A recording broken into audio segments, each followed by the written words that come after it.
I'm Can at you a do loss me a 'cause it's favor? not Can you enough. take a kneel? Can you take a kneel? I don't know. They ain't enough for me. They ain't enough for me. Does anybody else remember about a week ago when these people were burning down the cities? And we naively thought that the military would come in and take care of things, at least stop them. Well, a picture is worth 1,000 words, and a video is perhaps worth even more.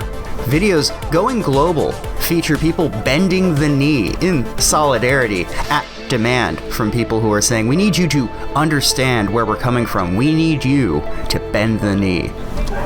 Think about this for a second. It's one thing when somebody pulls shenanigans during the national anthem and decides to morally grandstand during a moment that's supposed to show respect to the people who put their lives on the line every day. It's an entirely different thing when you are now demanding the people who were supposed to get respect when you were taking a knee, now they should kneel before you at your demand.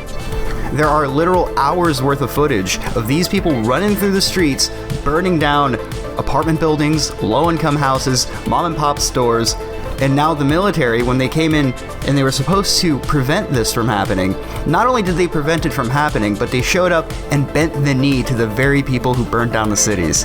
What's slightly less sickening is the long list of different companies and corporations that decided to use this as an opportunity to promote the inclusion and tolerance that their company shows. And just like the mental children that exist across social media, they bought it hook, line, and sinker.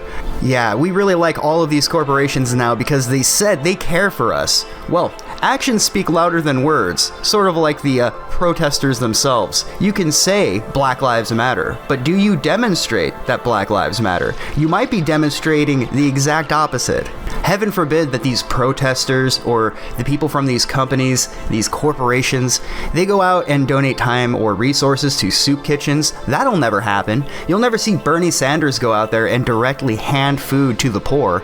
And yet they will continuously use and exploit the people they claim to stand up for, attempting to utilize racial disparities and economic disparities in order to drive their political agenda. Really let that sink in for a second. Let it sink in how everyone's sold out. The military, the police, all of the politicians on both sides, right? All of the corporations and companies that are supposed to represent American values, all of them sold out. And is anybody angry about this? No. They're angry about a man who had a heart attack after having fentanyl and methamphetamine in his system, right? And this guy was a violent felon. He had a prior record of going into a woman's house, assaulting her at gunpoint and robbing her. And this is the hero that they expect us to worship. These people have no intention of serving you or their so-called community, and only want to push division more and more until the dam finally breaks. And then what? What will finally happen when people have had enough?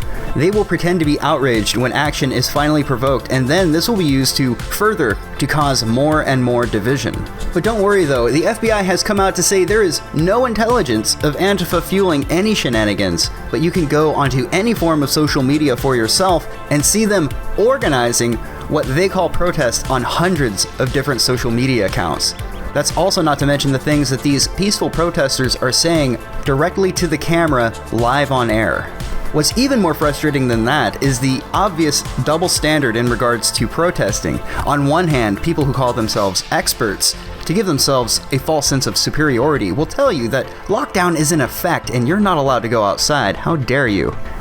Remember to clap for the NHS, by the way.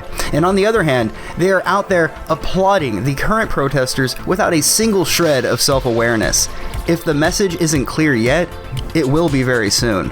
I just really don't know what to say about all of this. It's beyond my ability to articulate properly. We have the military bending the knee to violent protesters in order to show solidarity with their issues. If only these communities could somehow find a way to do something beneficial for themselves instead of crying that things are so bad. You even have NBA players, what's his name, LeBron James, out on Twitter complaining about how bad he's got it because he's black, right? How bad he's got it because he's black. You can't even play a game where people worship you like a hero across the world. You play a game and get paid more money than anybody else gets paid across the world, and you're the one that's in a bad situation. We're supposed to feel pity for LeBron James? Are you kidding me right now? No, we're supposed to feel bad for him despite all of the wealth of the world because of his ethnicity. This type of mentality drives people to become prisoners of their own insecurities. It's not mentally healthy for the individual or for society at large. And you know, I think that's the point.